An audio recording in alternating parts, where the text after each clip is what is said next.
الحمدللہ الحمدللہ نحمدہ و نصلی علی رسولہ الکریم اما بعد فاعوذ باللہ من الشیطان الرجیم بسم اللہ الرحمن الرحیم الرحمن علم القرآن صدق اللہ العظیم صدق رسولہ النبی بلغ امین متین معین مبین کریم نحن ولا ذلك لمن الشاهدين والشاكرين والحمد لله رب العالمين بعد وحید کی متوالوں شمع رسالت کے پروانوں حوض خواجہ کے دیوانوں مجاہد ملت و وفاداروں مدینہ میں عالم فرمانے والے آقا و مولا جناب احمد مجتبی محمد صلی اللہ تعالی علیہ وسلم کی بارگاہ میں ہم ان کے درود پاک پڑھیں اللہم صلی علی سیدنا شفیعنا حبیبنا نبینا مولانا محمد بارک وسلم صلو علیہ الصلوۃ والسلام علیک رسول اللہ صلی اللہ تعالی علیہ وسلم۔ آج شادی خانہ آبادی کی یہ مبارک محفل محترم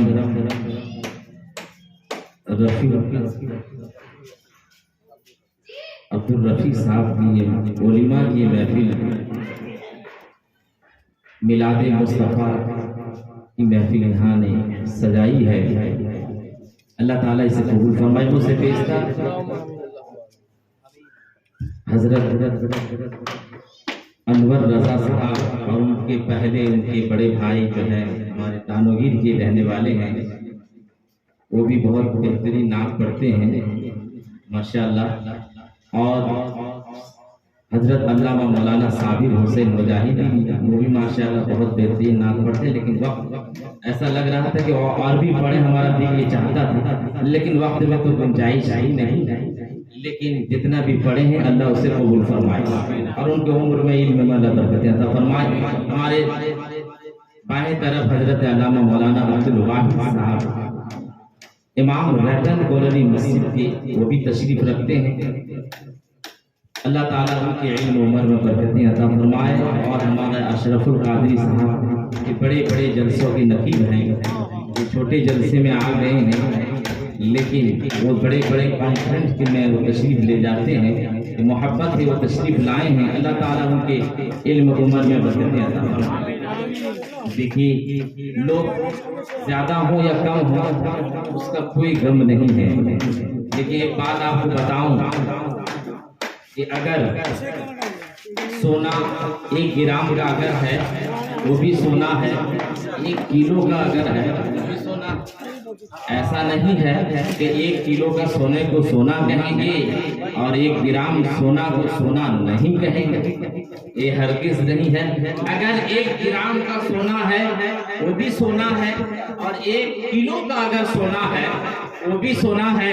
محفل میلاد میں اگر چند آدمی ہیں وہ بھی میلاد رسول ہے، اگر کروڑوں کی تعداد میں ہو وہ بھی میلاد رسول ہے۔ ایسا نہیں ہے کہ چند لوگ آئے اور وہ پھر بعد میں آئیں گے، اس کا غم نہ، جتنے لوگ بھی آپ بیٹھے ہیں، میں کوئی خطیب نہیں ہوں لیکن مجھے ایسے مولانا انور رضا صاحب نے فون کیا کہ آپ کو آنا ہی ہے، تو میں کہا کہ انشاءاللہ ہم ضرور جائیں گے، پہنچ جائیں گے، گھر پہ ہی ہے، جا کر پہنچ جائیں گے، ان کی محبت ہے۔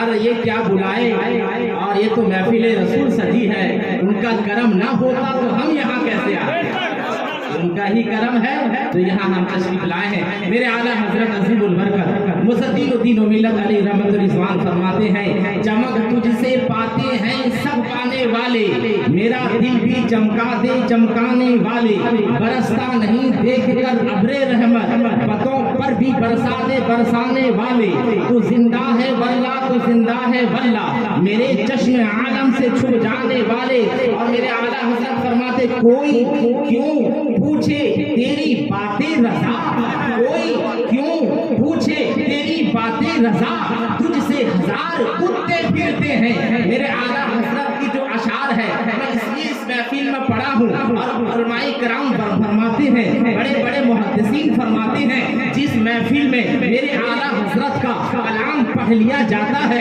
اس کے صدقے سے اللہ اس محفل کو قبول فرما دیتا ہے، اس لیے کہ ہم اس میں امام احمد رضا کا کلام پڑھتے ہیں، اس لیے اس کی برکت سے محفل قبول ہو جائے۔ میرے اعلیٰ حضرت کی جتنے اشعار ہیں جتنے شاعری میرے اعلیٰ حضرت نے کیا ہے، اگر ایک ایک اشعار کی اگر تشریح کیا جائے رات دن ختم ہو جائیں گے، لیکن میرے اعلیٰ حضرت کی اشعار کی تشریح باقی رہ جائے گی۔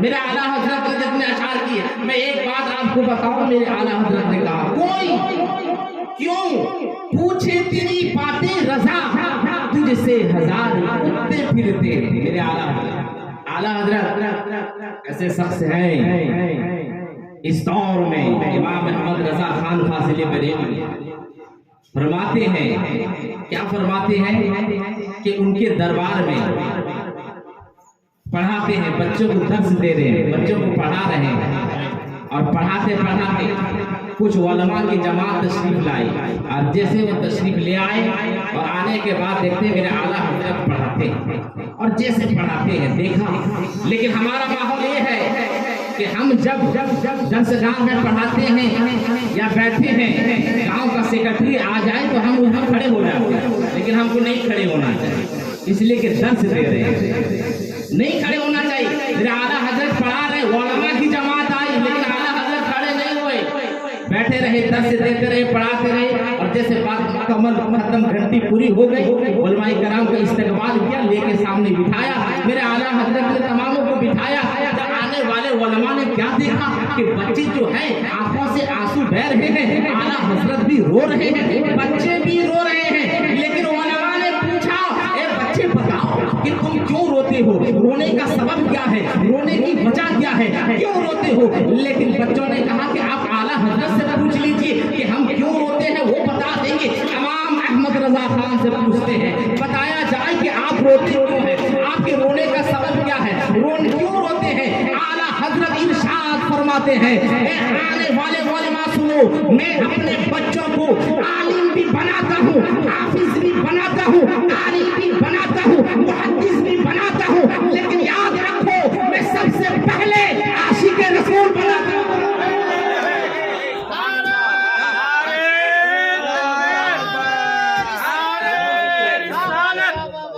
مسلک اعلیٰ حضرت حضرت علامہ مولانا مظہر عالم صاحب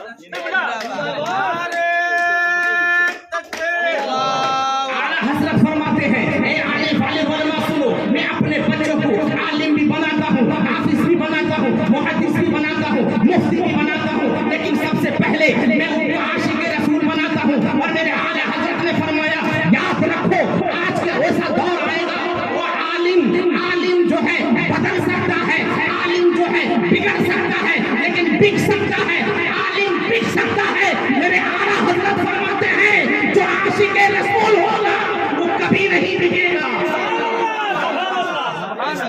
میرا اعلیٰ حضرت فرماتے ہیں، عالم بک سکتا ہے لیکن عالم بک سکتا ہے، عاشق نہیں بکے گا۔